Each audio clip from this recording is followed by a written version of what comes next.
on Tuesday, May 1st, 2012, the Selectmen's meeting.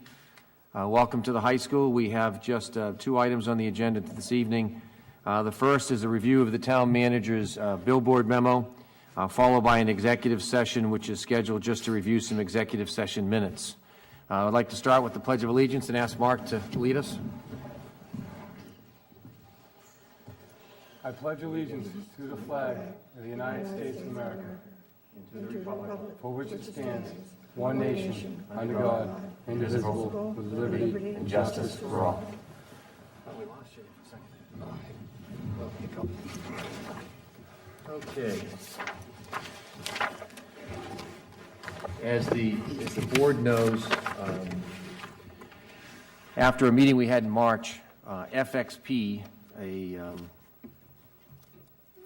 part of the craft organization, filed a lawsuit against the town. We have now settled. They have dropped that lawsuit. They have dropped their requests for the legal fees, etc. And I had asked the town manager if he would prepare a memo for the board so we could understand the events that led up to that lawsuit. So the reason for the meeting tonight is to discuss the advice that the town manager provided to the Board of Selectmen that led to the lawsuit filed by FXP, which has cost the town in our own substantial legal fees. I asked the town manager to prepare a document explaining his role immediately leading up to the FXP lawsuit resulting from the events of March 13th. The town manager prepared a 15-page report covering information, a lot of which had nothing to do with the events of March 13th and the subsequent legal action, and in doing so, in my view, wasted much of the 2 weeks it took him to write the report. He refers to exhaustive research in there, but he did not take the time to talk to the Patriot Place Review Committee, the Patriot Place Mitigation Committee, the Water and Sewer Negotiation Teams, or review the websites of those committees. All of those provided information, and since the town manager was going to spend half his report on the history, it seems that those would have been places to start with. I also believe that the report contains numerous errors, personal opinions which are contrary to actual facts, and raises questions about actions throughout the process. I prepared a memorandum to the town manager and the board, which I'll give them this evening, and I'll send an electronic copy as well to the town so they can post that as a public document. However, tonight, I want to limit my questions to the actions and statements surrounding the events in March that were not answered in the report and relate specifically to the legal action that was taken. So, Kevin, I'd ask you to answer the questions as concisely and as accurately as possible. And the first question is for you, as the Chief Procurement Officer, under Mass General Law, when does the legal bid process actually begin?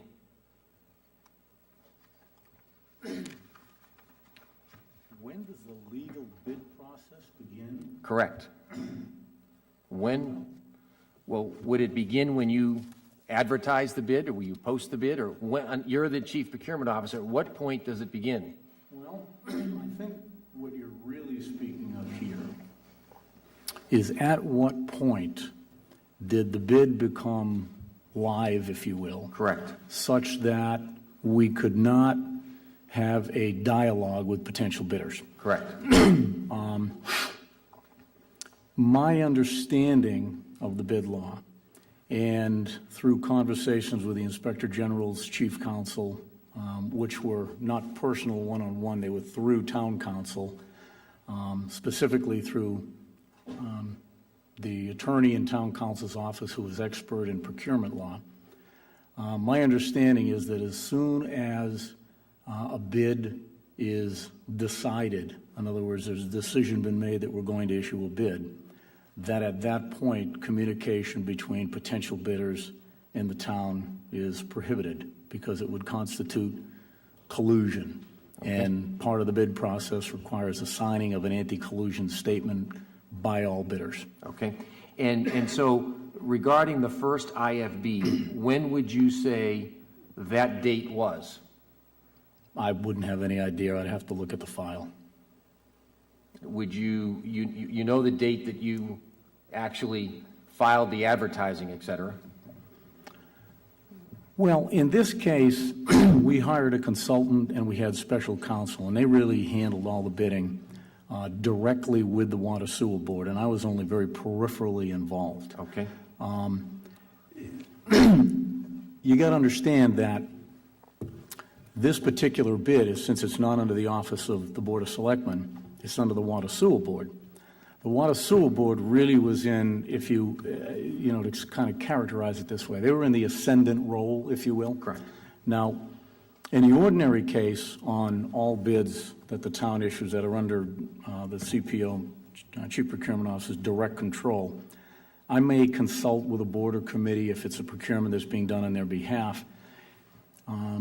But in this case, the Water Sewer Board, since they really control this, they pretty much control the entirety of the bidding process. My role was really limited to ensuring that it met with the particulars of 30B. And frankly, unlike most procurements that are done, we don't have a special procurement counsel working on it. Special procurement counsel really handled all this, so my role was very, very peripheral. So this folder is all the material related to that bid. And as I think you can see, getting specific with respect to what date did I release it, I really would have to look to give the exact date. All right. Happy to do it. Just wanted to mention, as a board, we voted unanimously in April of 2011 to support the Water and Sewer Commissioners going out for RFP at that time. So in terms of some potential start date, I just wanted to put that out there. No, that's fine. I'm just trying to determine the start date and the end date, and I think you'll see in a minute, if you'll just allow me to ask my questions where I'm going. And when did the first IFB close? Again, those dates are in the memo. So I have March and 5th in my notes. Is that approximately correct? Is what, I'm sorry? I have March 5th in my notes. Is that? I think that's the date the first bid opening on the first IFB occurred, Right, yes. so that's when that bid process would end, when you open all of those Yep, bids? yep. Okay, that's what I thought. And did anyone bid in that first round? I was away in Florida on military duty, as I think the board is aware. Yeah. But it was reported to me that there were all of the potential bidders. We had a very, very active pre-bid conference where we had a lot of interest and a lot of folks that showed up. Nobody, apparently they all declined to bid, and when the consultant called them to ask why they declined, they all indicated the bid minimums they felt were too high and represented too much risk for them to be able to accept that amount of exposure financially to bid. Correct. Okay, so now we currently have a second IFB in process. Correct. Correct.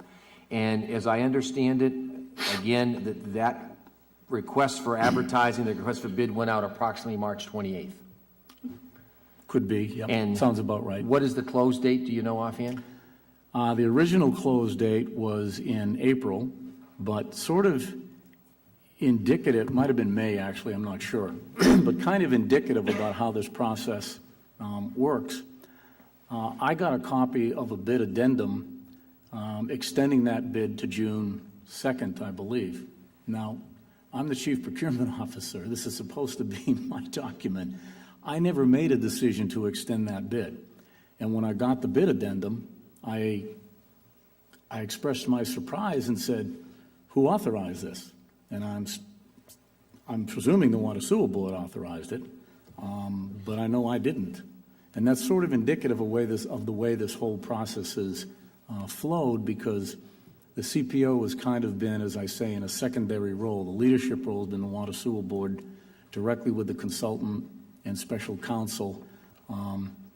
And so my role has not always been directly hands-on this one. And indeed, extending the bid for over a month without anyone even talking to me about it kind of illustrates that. And did you ever determine who it was that took your authority and extended it without your approval? Well, it's not really taking my authority. I think that might be a harsh characterization. What the process should have been is Water Sewer Board, presumably, if they wanted to extend it, would have a dialogue with special counsel or the consultant. Then special counsel or the consultant would give me a call and say, hey, we're going to extend the bid for a period of time. And I'm sure there was some very good reason for wanting to do so. I don't happen to know what it is, but I'm sure there's a very good reason. And then I would say, yep, sure, that sounds fine. And by the way, what's the reason for extending it? And I would then approve it. None of that happened. Now, I'm not saying that there's anything, whatever, wrong with that. It's perfectly legal for it to be extended. But I am saying that the ordinary dialogue that I might have expected would happen didn't happen. So I didn't even know it was extended. Right. So one of the things that I'm trying to understand is the first IFB closed on the 5th when you opened the bids, and there was nothing there. When the consultant and town council Yeah, opened I the didn't bids. mean you being you. When the town opened them. Yep. And then we had a meeting on March 13th, a Board of Selectmen meeting, which is what the whole purpose of this was. And sometime subsequent to that, the Board of Water and Sewer Commissioners authorized an IFB 2, we'll call it. And in your report, you indicate that you talked to town council, and then at some point within the next day or two, it went out for advertisement. So what I'm trying to understand is we have a period of time where IFB 1 is over, IFB 2 is not started yet. What do you call that period in the middle? Well, I don't know what you call it, because there is no clear distinction. If you look in Chapter 30B, you're not going to find anything quite so neat as you might like, where it says the period where collusion with potential bidders cannot take place. I will tell you this, I have read the bulletins religiously that the Inspector General issues, and I'm aware of the fact that even prior to writing a bid, if you have a discussion with a bidder about the contents of that bid, and indeed some communities actually have, on very, very technical bids, they have a vendor write the bid, that is considered absolute collusion. So there are cases where collusion occurs, inappropriate dialogue with potential bidders, before an RFP is even written, let alone issued. So it's a very gray area, and generally what the IG advises communities is, number one, if a town is going to issue an IFB, it knows that it's going to go through a process where it's going to issue an invitation for bid. By the way, it's an invitation for bid, a request for proposals, or request for qualifications. There's 3 separate documents that can be issued. The IG recommends that you have no contact with potential bidders. And in fact, the board has seen that play out recently when a potential bidder for the town's refuse collection contract came to a meeting, and I refused to have a discussion with him because I know he intends to bid. The bid document isn't written at that point, wasn't yet written, but I indicated that I was not going to get into a discussion publicly, because had I done so, that gentleman would have effectively disbarred himself from bidding. He would have ruled himself in collusion and wouldn't have been allowed to bid. And since it's a townsperson, and I know he's hopeful to participate in that contract, I wouldn't let him do that. Similarly, in this case that you're talking about, when the Water Sewer Commission, in the immediate days following March 5th, there were telephone conversations and text. I think as the board's aware, very active from Florida, still doing town work in my off time for military duty. And I had extensive conversations with special counsel, with our chief financial officer. I think I spoke with you, Larry, several times. I think I spoke with Mike Stanton several times, chairman of the Water Sewer Board. Yeah. And it was very clear that the growing I don't think consensus... Mike is chairman of the Water and Sewer, by the way. Yeah. I think it was very clear that the growing consensus was that we were going to reissue the IFB. We were going to eliminate the bid minimums or significantly reduce them. And Mike indicated to me that that was most assuredly the recommendation of the consultant, the recommendation of special counsel, and was in fact going to be decided by the Water Sewer Board at some point. And I never did know exactly when they decided it. So at the moment where those conversations are taking place, and I have knowledge that an IFB is going to be reissued, basically my understanding of 30B is that as soon as I have knowledge that that document is going to be bid, further contact with potential bidders is prohibited. All right? Because you do say in your report that following the public discussion of that March 13th, the Board of Selectmen and the Water and Sewer Board held a lengthy executive session. The minutes are not yet released, and you would not comment here appropriately so. You said, I will note, however, that the Water and Sewer Board indicated their intent to reissue the IFB with lower minimums. The morning after the meeting, I called Attorney Hoffman to pose questions and ensure he was aware that the IFB was authorized to be issued. So I was just a little confused because in one paragraph you said they indicated their intent. The next paragraph you're saying you've talked to Attorney Hoffman telling him it was authorized. So I was just confused. Was it or was it not in your mind authorized when you had the conversation with Attorney Hoffman? My understanding from the executive session that night, and again, since this board has not yet released those minutes, hopefully it will do later this evening, so I have to be a little cautious in my, little circumspect in the way I describe that. But the basic conclusion of the meeting was the Water Sewer Board indicated to you that they would be reissuing the IFB. The board did not take any concurring vote or not. You were already on the record as supporting the issuance of the IFB, so the board didn't feel any need to change its vote. And the next morning when I called Rod, it was to say to him, had the meeting last night, Water Sewer Board indicated they're going to reissue, so you can reissue. And then I had a couple other questions for him, and that's all laid out in the memos, specifically what I asked him. And I guess the part that's confusing, and I have notes here from the March 13th Board of Selectmen. You indicated that agendas of the Board of Selectmen are not open to anyone who wants to demand time. It's open to the chair, typically in dialogue with the office. I said that's correct. You then said at no time during the discussion, meaning the discussion between you and I, did we talk about that there would be representatives from an organization that is a bidder on the invitation for bid at 30B process? Obviously, we didn't talk about it because neither one of us knew it. You then say, because we're right in the middle of, and we're about to embark on again, and we would be having a public discussion with the bid process. I have to protest this discussion in the strongest possible terms as absolutely injurious to the town's interest. I am speaking as the Chief Procurement Officer of the community who was given the responsibility of conducting the 30B bidding process in cooperation with Water and Sewer. I will say that this discussion and the subject matter is if this discussion continues, is absolutely harmful to the town's interest. And is not just my opinion, it's the opinion of town council. So part of what's confusing to me as a board member is I know when the first process closed, I know when the second process began, and during that meeting of the 13th, you're saying we're in the middle of a process, right, and yet we know there's a start date and an end date. So it's very unclear to me as to whether or not how bright those lines are. And that's particularly concerning because almost during that same time, for instance, you did a series of interviews, one of them in the Boston Business Journal.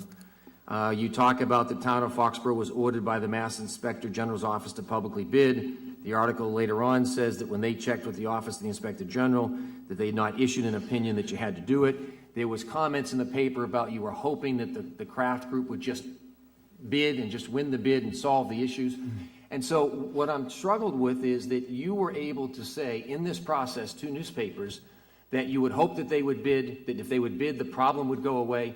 And yet they wrote multiple letters to you, to the town, indicating concerns they had with the process.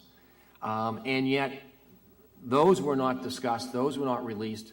But then you could say to the bidders, because they read the newspapers, et cetera, that you would hope. And what's concerning to me on that, Kevin, is that if you take a look at almost the same time, there was a release of minutes from a former selectman and also some emails. And an email from your CFO. The CFO wrote you an email detailing his concerns with the bidding process. And he's referring to pre-first bid. And he's saying that he was ethically and legally troubled. It did unfairly favor the craft group over other potential bidders for the ad management rights. The structuring of the RFP in this way smacks of bid rigging. He also warned the bid structure had the potential to be as damaging to the town's reputation as the former House Speaker Sal DeMacy's alleged contract scheme was damaging to the state. So what I'm trying to just understand is we have a very structured process. It has beginnings, it has ends, and you felt comfortable having discussions with the newspaper.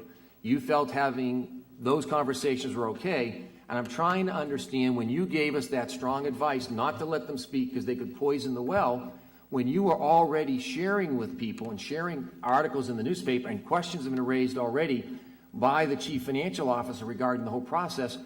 With hindsight now, and the fact that in the meeting on March 13th, you read the March 5th letter, would you advise differently? No. So you still contend that you think it was pretty black and white, and that you played no role in what eventually resulted in a lawsuit because their civil rights and their ability to speak were withheld. A judge ordered us to allow them to speak, and we had to pay a lot of legal fees. You don't see any responsibility for that at all? I think you just asked me a several-part question. Maybe it'd be better if you broke it down, because I can't give a simple answer to. I'll withdraw the question, Kevin. I think it's clear. Let me ask if there's anyone else on the board that has some questions that they would like to ask you. Mark? One question, Kevin. Did you ever have any direct conversations with the Kraft Group with dealing with the water and sewer deal at all?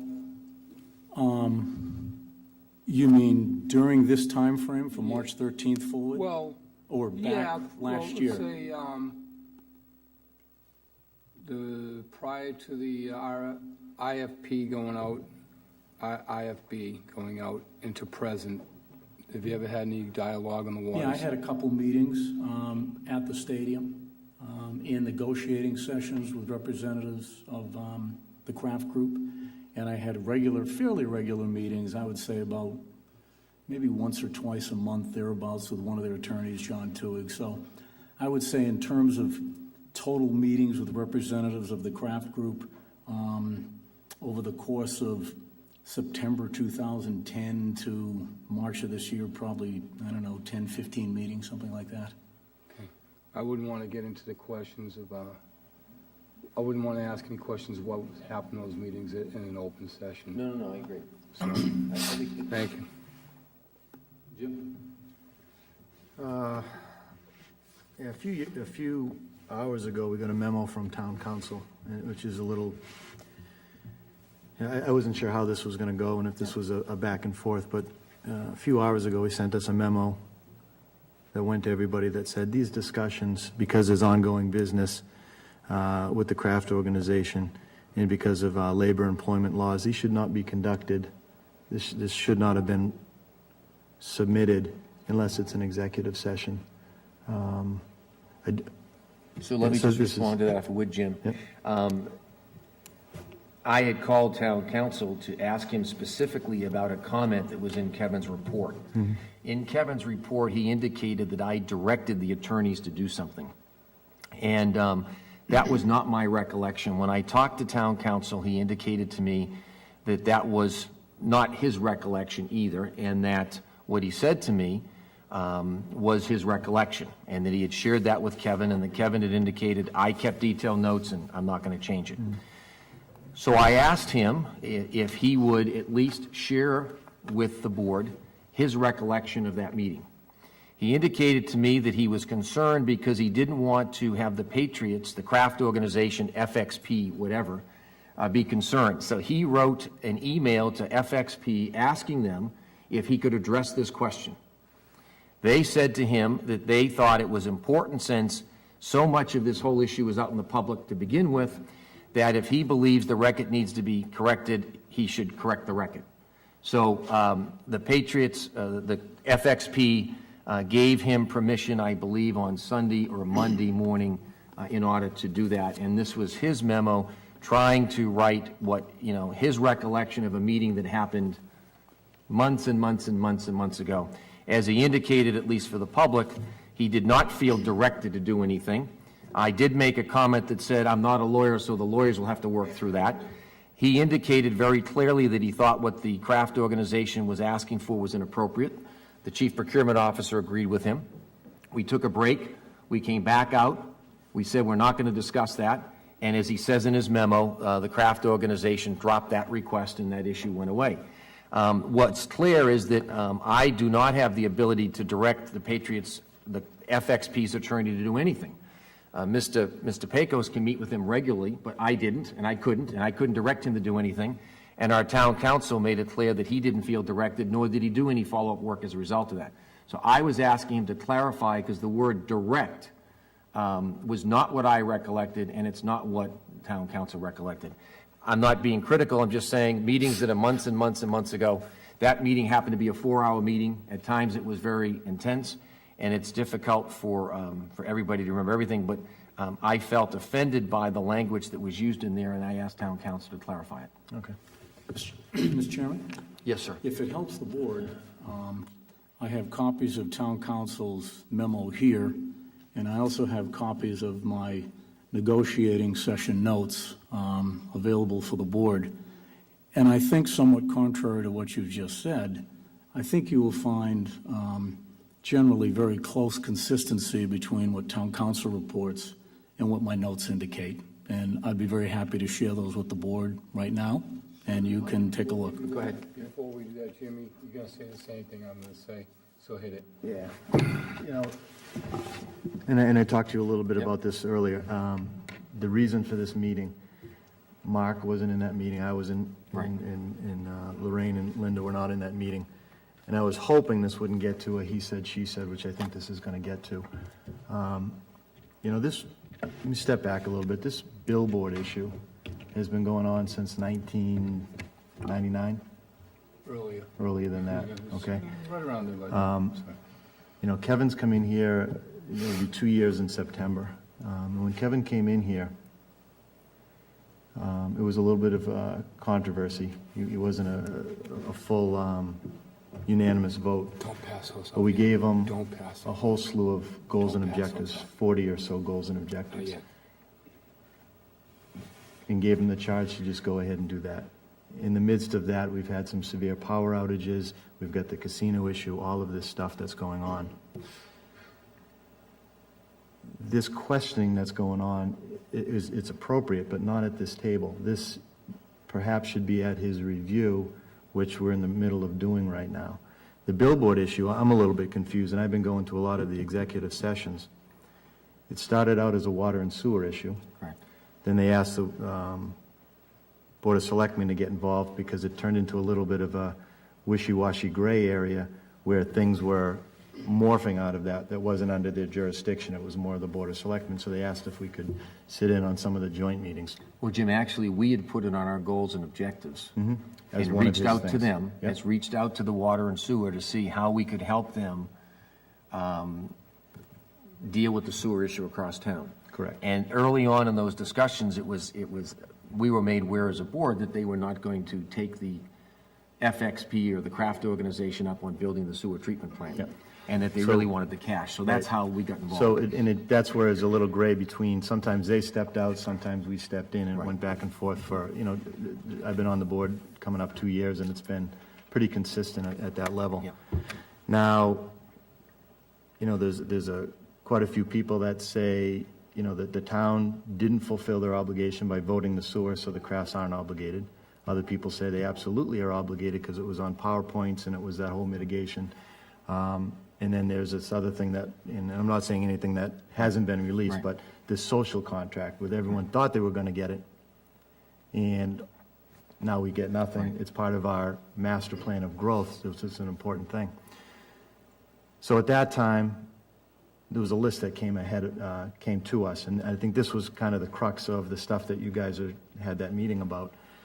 There was about a dozen, 10 or so items. About 10 items. And I looked at the list and I said, gee, some of these are good ideas. For instance, there was an idea that maybe some of the money went to this Route 1 beautification idea where the businesses, or we'd pay into money to beautify, similar to what Norwood did. They spent a lot of money on street sidewalks and nice poles, and it kind of beautified the area, and people wanted to invest in it. I thought that was a great idea.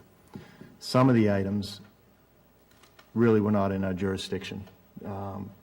You know, I was against the meals tax. They had said, would we be against the meals tax? But really, that was a citizen's petition. We're all one vote, so we have 5 votes out of the 200 people. So that was something that was, you know, nice try, but we really out of our bounds. Route 1 bridge, would we support it? I think consistently we've been saying we'd support business development. Some of the things were brought in anxiety.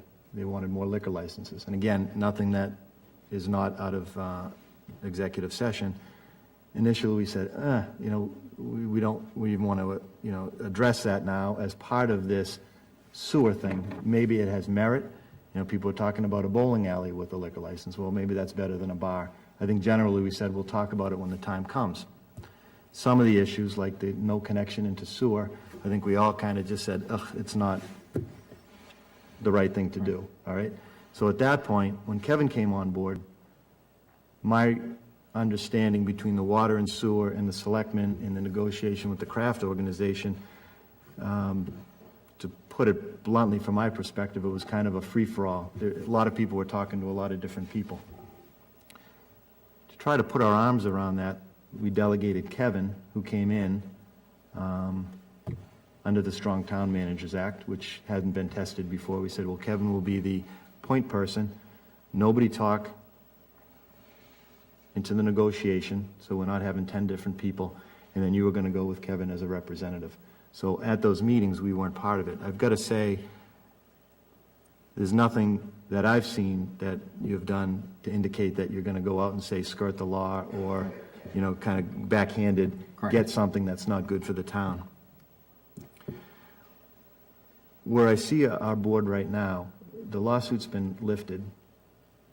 There's a whole bunch of stuff that we're trying to deal with, and I don't want to put things under the, ignore things, but to have this inquiry up here on something that's passed, I think is better left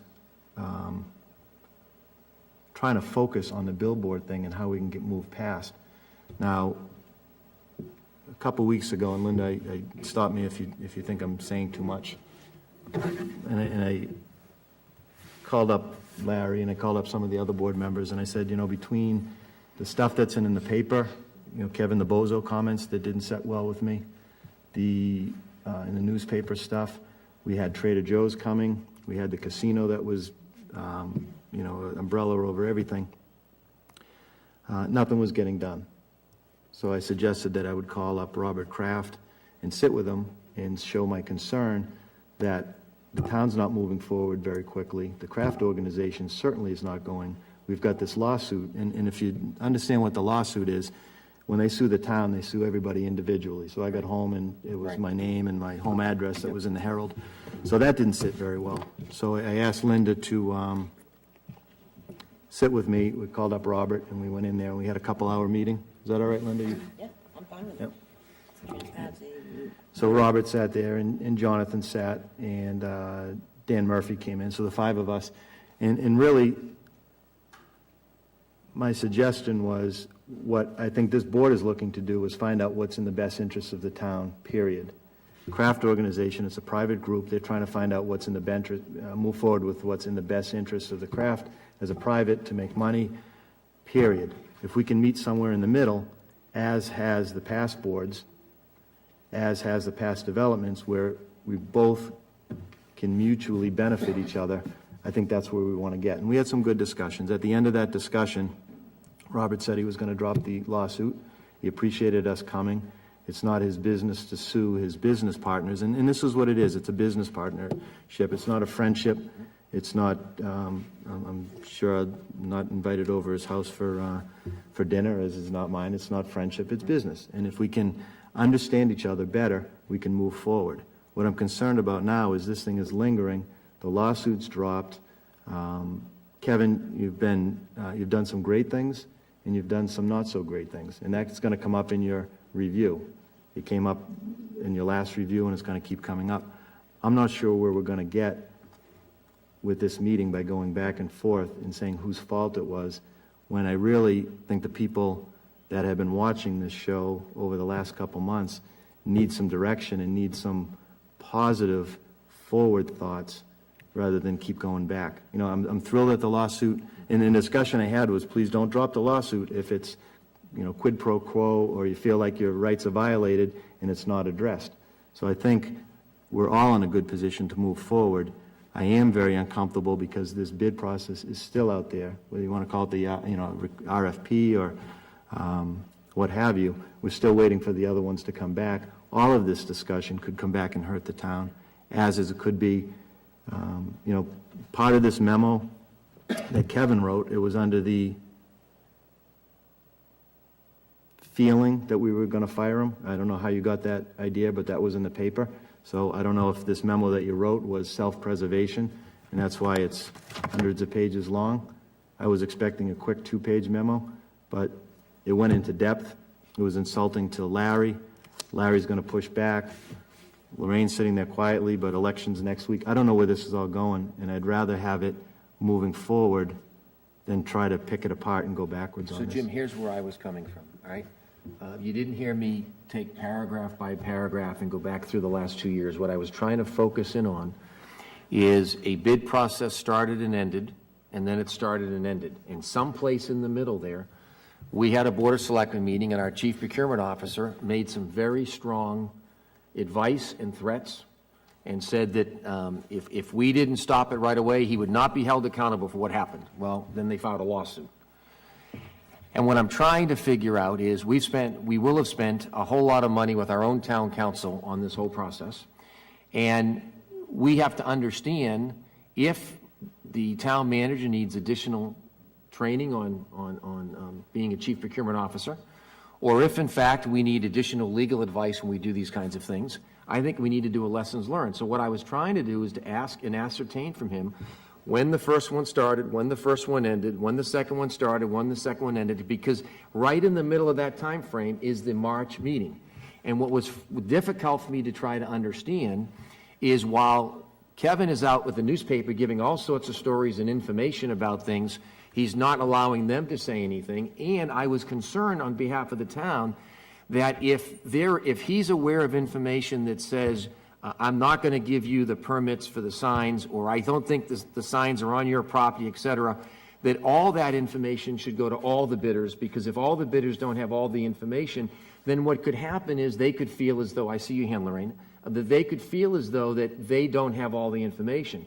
So what I was trying to understand is Kevin felt comfortable saying whatever he wanted, whenever he wanted, to whoever he wanted to, but in the middle of this process, when they came to say something to the Board of Selectmen, it was opposed. So I was just trying to, we want to avoid going forward these kinds of issues, whether it be with the trash people or anybody else that we're going to go out to bid on. We want to make sure that we've got this wired. So all I was focusing on was that one meeting. I wasn't going back through all the other inaccuracies that I thought were in them. I was just trying to, how do we make sure going forward we do that correct? And I don't disagree with that. On this particular issue, over a dozen years, you know, I could read these 100 times and still not be clear. So I can understand when there's a bid process out, and we all wanted it to be a positive experience. We wanted our, the craft organization, we didn't want it to go out to bid. We wanted them to be able to wrap it out. So I think between hoping that the first bid process, that they would be in the second bid process, I can see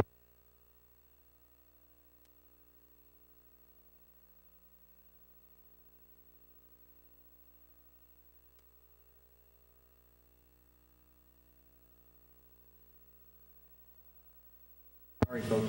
No, they're back alive. So, but they did send a letter on March 5th, which he had. So, again, I'm not trying to split hairs, Jim, and I'm not trying to go through the 15 pages. I want to make sure that we get this straight so we're not wasting legal fees going forward. Understood. That's all. Okay. Lorraine, you had your hand up. Yes. What I really think that Jim is trying to emphasize here, though, is that we have been advised by council to conduct these discussions in executive session.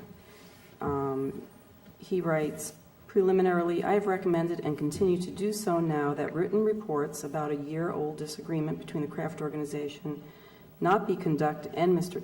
Harrington and Pecos, not be conducted outside of an executive session in this manner, in view of the unfinished business with the craft organization and the extensive attorney-client privilege issues, and in view of potential labor employment law issues.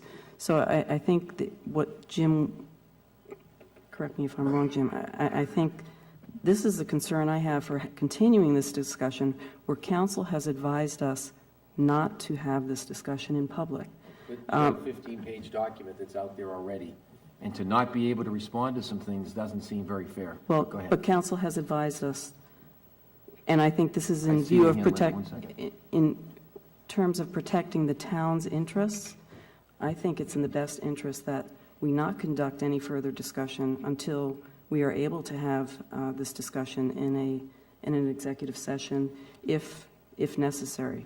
I think that it's very important for us to consider Paul Durensis' recommendation to us, and I would feel very concerned on the town's behalf that this would not be for the public, this would not be for the good of the town if we continue this discussion. Linda? Just wanted to reiterate what you just said, Larry, about the fact that I don't know when Durensis had advised us, other than today, that we shouldn't have this discussion in public. I don't know, Kevin, did he reach out to you? Did Durensis reach out to you prior to this evening, stating that we shouldn't have this meeting publicly? If so, when? Paul said that he's concerned about two issues of potential litigation that could emanate. One from facts that are revealed in my memo concerning the Kraft Group and the original memorandum of agreement concerning the billboards, and that could be a source of litigation, and he wants to have a meeting with the board to discuss that. He's also concerned, I think, that the board not cross any lines and be unfair to me.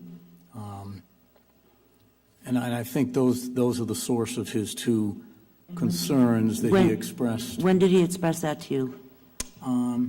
I can't tell you the exact day. I know that off and on over the last few days, since Larry, I think, spoke with him concerning having this meeting, Paul has expressed his concern to me and to Larry about the town's interest and whether this is the best way we can serve it, having this discussion. Because, I'm sorry, Lorraine. I know that Mark had made this motion now over a month ago. So there's, Durensis, he looks at our meeting minutes and... No, that's not correct, Linda. He's indicated to me that the town manager no longer allows him to see our agendas or any of that information. And I guess the question, if I could follow up on yours, since you had Paul and Rod review your 15-page memo and provide you feedback, did either one of them put anything to you in writing at that time urging you not to release that memo as a public document, rather either do it through attorney-client privilege or do it as part of executive session? I don't believe they did, that I can recall. There were quite a few emails exchanged, and I'd have to go back and, you can see the pile of material, so I'd have to go back and look at it, but I don't recall them saying that, no. And when I talked to Paul, I got the distinct impression that the town manager is correct, that while Paul looked at this 15-page memo, I didn't get the impression from him that he said, in fact, Kevin and I had talked about that, so the board knows. And once the lawsuit was settled, Kevin felt, and I agreed with him, that it was difficult to do it in executive session because we're dealing with a lawsuit, but the lawsuit was dropped, so therefore he did his report public, and I didn't disagree with him. It was reviewed by town council, signed off on by town council. Not signed off as literally signed off, but they reviewed it. And when I talked to town council, they didn't dispute that they reviewed it, and that they had a conversation about some things in the report. So what is disturbing to me about town council is that he didn't give the advice to Kevin before the 15-page report was dropped on the public. He didn't give him the advice before it went to all the newspapers. He didn't give him the advice before it appeared in the newspapers. And then when I called him on that particular item, the initial conversation wasn't one of concern about executive privilege, so to speak. His concern was, I'm still negotiating with the Kraft organization on a number of things, and I wouldn't want to offend them in any way. So I said to him, well, why don't you ask them, and if they're offended, then we will just drop it. And he went to the Kraft organization, and they gave him permission in an email, because he sent me a copy of the email to do it. So now he's coming with this one at 4 o'clock or whenever it was this afternoon, and it's worded much stronger than in the verbal conversations he and I had, or the conversations I think that Kevin had with him. Lorraine, you had your hand up. Yeah, I just want to point out that, Paul also states that his legal recommendations to have this discussion in executive session were denied. We have not discussed this. That's what I was trying We to have get not at. discussed That's this. what I wanted to get So- at, was who denied him? Because, I think what he's referring to is what he said to me, I think it was probably yesterday, is that he hesitated correcting the record in public, and he would like to do that in executive session. And I said to him, I thought it was unfair to have someone write what he wrote in a report, which you have a different recollection, and you or I can't correct the record publicly. And I said, I want the record corrected publicly. Paul, if you disagree with me and you think, if you felt I directed you to do something, then you ought to say that.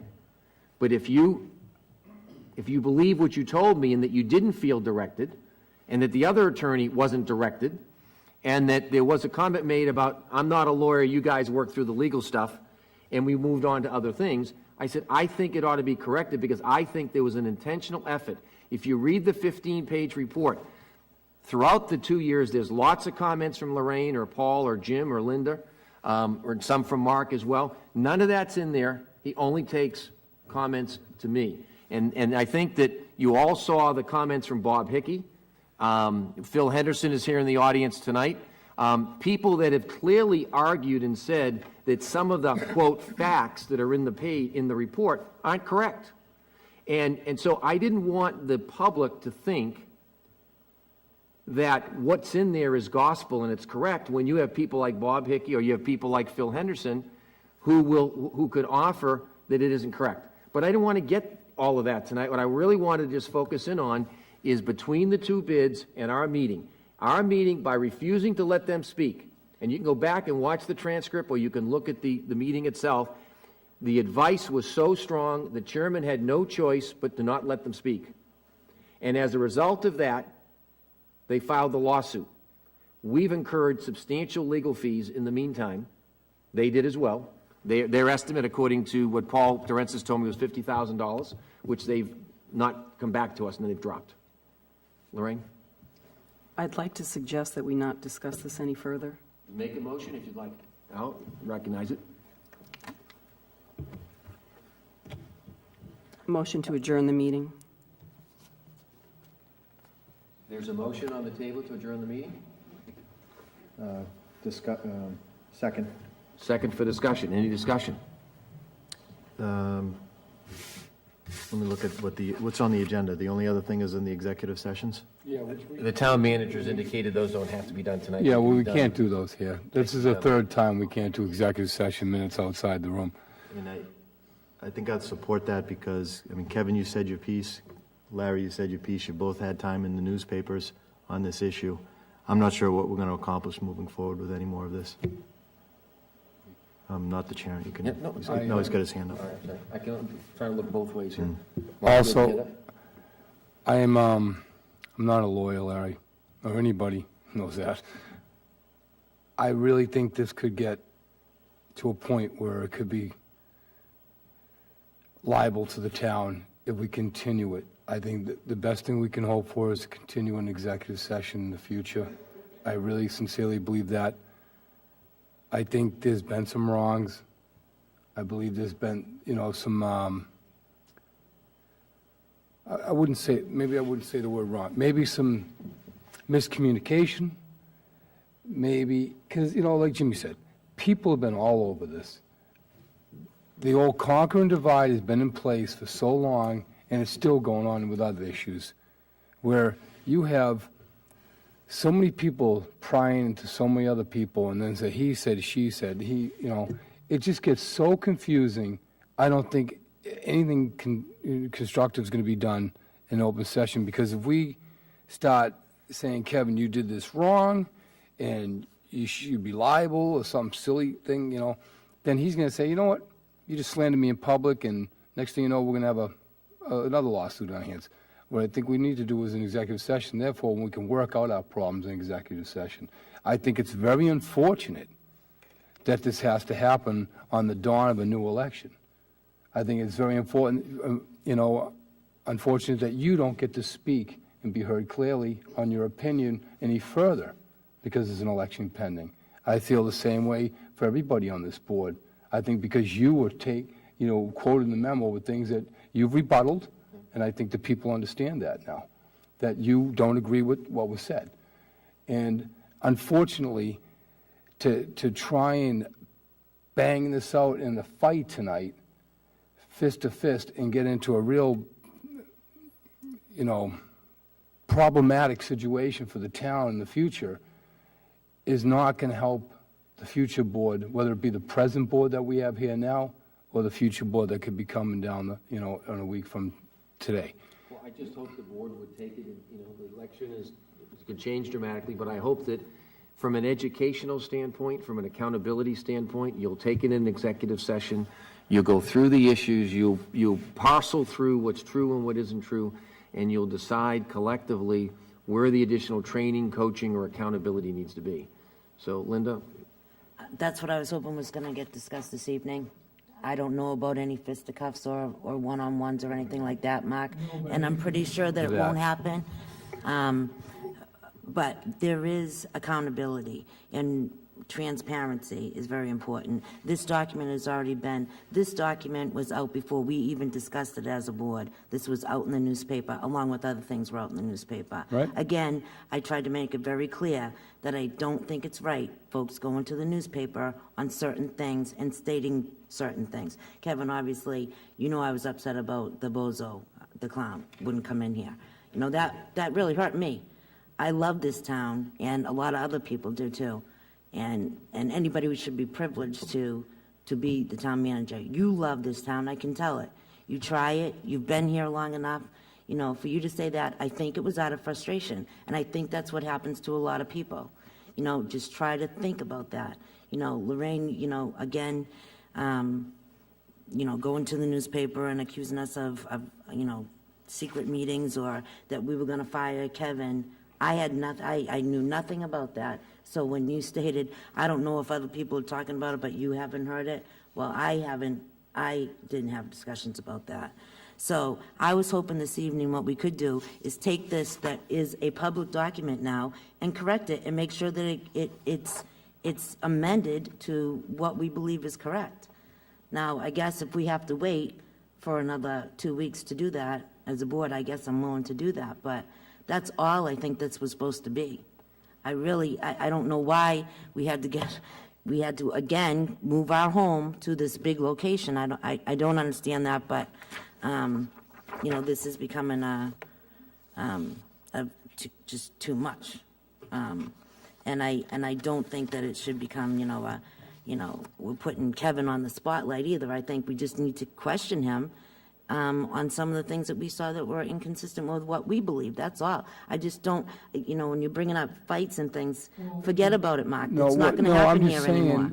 Hey, it's been known for this board to get a little feisty amongst each other and with the town manager. Right, and other but- people. but What I'm put it saying that, aside now. We're trying to be what happens is you transparent. can't, at this point, Linda, without our counsel here and without his counsel present in an executive session forum, you can't do this without it becoming problematic down the road. That's the way I read Paul Durentz's email today. It would and be- I it just would don't be- want to cause the town anymore. But wouldn't it be different if this was, if we had this in executive session where it started, then that's when we would amend it. But unfortunately, that's not when this came out. This didn't come out in executive session. This came out publicly first. So I don't understand. So now we're going to take Because, this. and I'll say this because many a wise person has always told me, well, if it was in the Boston Globe, it must be true. Just because the Boston Globe or the Herald or any other newspaper wrote something does not mean what that person has said. And we've all talked we all about know this that. before. We all know Well, that's that. exactly why I'm not going to base a decision on the board by a piece of newspaper, because we've all been down the line. That's exactly why I don't talk to very few people, because you'll say something, they misconstrue it, and they make it Exactly. something else. You don't know for a fact that bozo, that's what the person wrote. I believe it could be factual, but it also could be false. I'm going to call the question. All those in favor of adjourning the meeting? Aye. Opposed, motion carries 5-0. Meeting is adjourned. Thank you. Thank you very much. Go home.